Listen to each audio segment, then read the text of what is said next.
జై శ్రీమన్నారాయణ. శ్రావణ మాసం గోశాలలో గోసన్నిధిలో మేమందరం పౌర్ణమి పూజ నిర్వర్తించుకుంటూ అడుగో వెన్నెల్లో పొంగల్ చేశాము. 108 దీపాలు వెలిగించటానికి అన్నీ సిద్ధం చేసుకొని స్వామివారి దగ్గరికి భక్తి శ్రద్ధలతోటి స్వామిని వేడుకుంటూ కృష్ణయ్య అనుగ్రహం ఇస్తూ ఉన్నారు. వెనక ఉన్న గోవులన్నీ అందరినీ చూస్తూ ఆశీర్వదిస్తూ ఉన్నాయి. గోశాలలో అందరం ఆనందంగా పూజలు చేసుకుంటున్నాం. జై శ్రీమన్నారాయణ.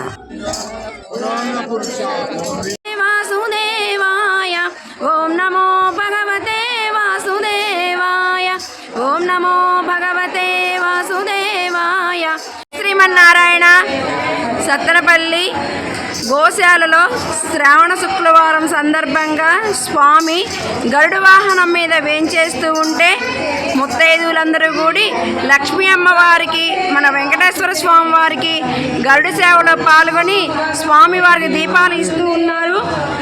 ఆనందంగా గోవులన్నీ కూడా తిలకిస్తూ నవ్వుతూ చూస్తూ ఉన్నవి గోశాలలో. జై శ్రీమన్నారాయణ. జై శ్రీమన్నారాయణ. జై శ్రీమన్నారాయణ. జై జై జై జై శ్రీమన్నారాయణ. జై శ్రీమన్నారాయణ. జై శ్రీమన్నారాయణ. జలమునులకు మకిలమునులకు అదే చూడు అదే మ్రొక్కు చూడు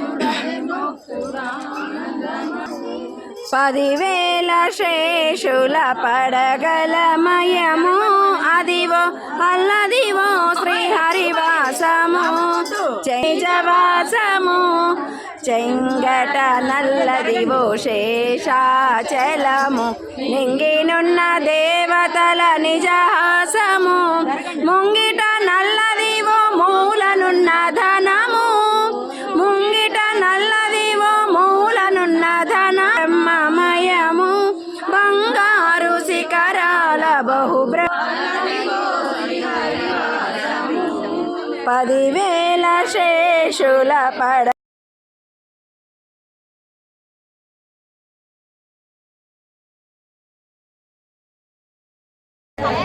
రేఖలు ఉంటాయి. ఈ రేఖలు ఎందుకని ఎంత అంట్లు తోమినా ఎన్ని బట్టలు ఉతికినా ఎన్ని చేసినా అరిగిపోవు. ఎందుకను ఏది అరిగిపోతాయి. ఈ రేఖ మాత్రం అరిగిపోవట్లేదు. ఎందుకని తింటే పళ్ళు అరిగిపోతున్నాయి, చూస్తే కళ్ళు నొప్పులు వస్తున్నాయి, నడిస్తే కాళ్ళు నొప్పులు వస్తున్నాయి, ఇంట్లో చేస్తే ఇంకా ఏం వస్తున్నాయి. కానీ ఎంత పని చేసినా కూడా ఈ రేఖలు అరగట్లేదు. ఎందుకని అరచేతిలో రేఖలు. ఎందుకు మీరు అలాగా గోళగా మాట్లాడుకుంటారు? చేతి రాత ఎవరు? బ్రహ్మరాత. చేతి రాత ఎవరు చెప్పినా వినాలి. చిన్న పిల్లలు చెప్పినా వినాలంటే మంచి.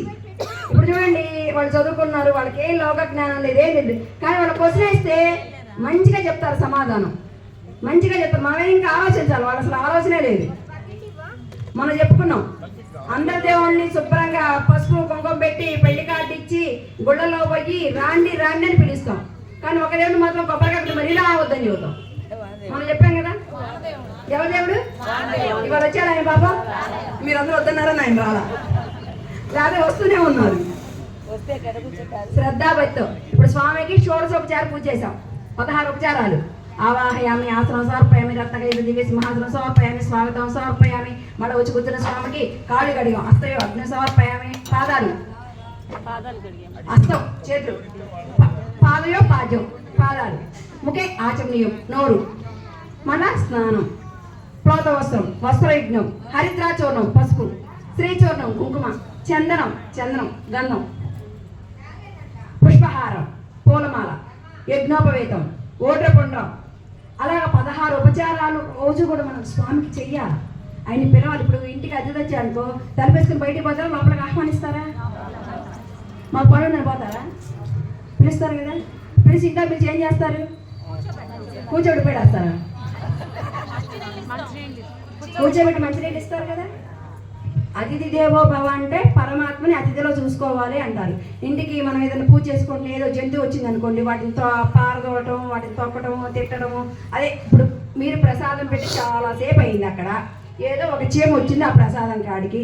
ఆ చీమన్న ప్రసాదాన్ని దేవుడికి పెడతారా? పరమాత్మే వచ్చి ఆరగించాడని ఆ ప్రసాదం చీమకు పెట్టి మళ్ళా ప్రసాదం దేవుడికి పెడతారా? చీమను దులిపేసేసి మళ్ళీ ఎక్కడ లేవాలి, లేస్తే లేట్ అయిపోతే ఆ చీమను దులిపి మళ్ళీ ఆ ప్రసాదం పెడతారా? ఏం చేయాలి మనం? చీమను తీసి పెట్టాలా? వేరే ప్రసాదం పెట్టాలా? వేరే ప్రసాదం పెట్టాలి. ఎందుకంటే అది వచ్చి ఆరగించింది కాబట్టి దానికి అప్ప చెప్పేసేయాలి. అర్థమైందా? మేము తలక పోసుకుంటేనే పూజ చేసుకోవాలా, లేకపోతే చేసుకోకూడదు అనుకుంటారు. ఈ శుక్రవారం అమ్మవారికి పూజ చేసాం, ఈ పూలన్నీ మళ్ళా శుక్రవారం దాకా ఇంతే ఉంచుతారు. మీ తలలో పెట్టిన పూలు ఎన్ని రోజులు ఉంచుకుంటున్నారు? మరి దేవుడి కంటే ఎండిపోయి పూలు అట్లా ఉంచేస్తున్నారు దేవుడి గుడిలో.